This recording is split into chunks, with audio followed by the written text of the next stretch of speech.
what's the value of attending school admissions events, whether virtual or in person? Actually, both categories. I think this is really critically important because a lot of times when I'm talking with clients and I'll ask them, so why is it you want to go to this school? What is it that you're looking for? Oh, it's rank high. That's all they know about it. They don't know whether the companies they want to work for recruit at that school. They don't know what the personality of the school or the students is like. And it's so easy now to go to virtual events. And also, now that COVID seems to have laying low for a while, in-person events, the big fairs, MBA fairs all over the US and the world are taking place again. And that's an important place to go and at least meet the people who are the admission staff of the school. They usually bring alums with them, maybe even a current student.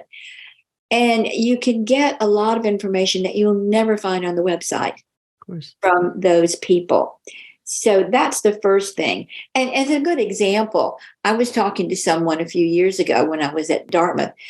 And the guy was telling me, I said, what do you like to do? And he's, oh, well, I'm a big skier and I love to trek and go hiking and that sort of thing. I said, well, did you know that Dartmouth has its own skiway? You didn't know that. It's not even on the website, but they do. It's a small bunny slope, but nevertheless, you can run over there a few minutes before class, do a couple of runs, and then go to class. Wow. But, and students actually used to do that. But another thing is that you get to look at the building. So where are the faculty located? If I need to go to career services, is it in a total different building? Or is it going to be convenient for where I can just run down between classes and have an appointment with my counselor? Where are the faculty located? Are they all over different buildings in the campus? Are they in the same building that most of your classes are? So these are things that you'll never find out on the website because they don't think about publishing them. Another thing that's really important is finding out what sort of activities you can do there. Now, one of the best things is obviously to go in person, but I know that's not feasible for some people, especially if you're international and you can't get over to visit all the schools over here. But you get to sit in on a class and see the dynamics in the classroom. Sure. And to remedy that for people who can't get there, a lot of schools do online classes that you can sit in on. I've done that with a few myself because I just find it really interesting. I mean, Kellogg does it, Chicago does it. I'm sure probably everybody does it. But you can see how the faculty work. You can see the things you'll be discussing. And one thing that people don't know is that with the very sophisticated technology today, schools are using application systems that actually record when you come to visit. Sure.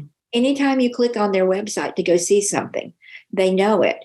Well, if you have never even bothered to go to the website or even go to a basic how to apply website or webinar, they know that. So at the end of the day, if apps are piling in and they've got to choose between you and someone else, and you're both saying, oh, yeah, I'm really excited about your school, they aren't going to believe you if you haven't been to a single event.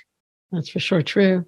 If you have not reached out to students or alums or even whoever your admissions point person might be. So this is something that I know a lot of international students I've worked with are afraid to do that because it's not what you do in their country. But here it is not only encouraged, it's really expected of you. Right. Now, obviously, there's value to in-person, there's value to the virtual events. Are there also risks in messing up when you're at these events?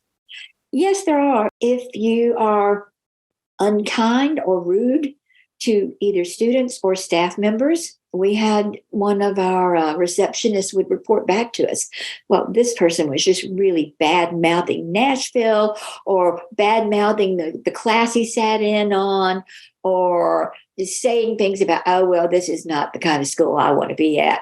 I want to be at Harvard or whatever it might be. Doesn't matter what school it is or what you're talking about. People hear that. Yeah. And they will note it. If you are very arrogant or standoffish, the students, if you go to lunch with students, students will make their report. Right. Because For sure. they don't want to work with someone who isn't open to learning who they are and finding out more about the school. If you don't seem to be interested in the school, you're sitting there on your phone the whole time while in a class setting, it gets noted. So mind your manners. Yeah, for sure. It is a matter of minding your manners. Absolutely. But the benefits of participating in these events far outweigh the risks as long as you're reasonably courteous. Yes, That's the key. All right.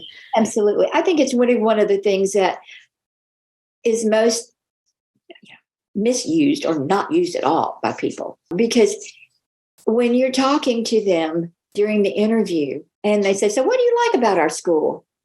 Well, if you say, "Oh, you're highly ranked and I like the city of New York," that's not it. It's like going up to a young woman and asking her for a date. "I'd like to go out with you because you're beautiful." Nothing else? Yeah. It is like dating. Definitely analogous situation there.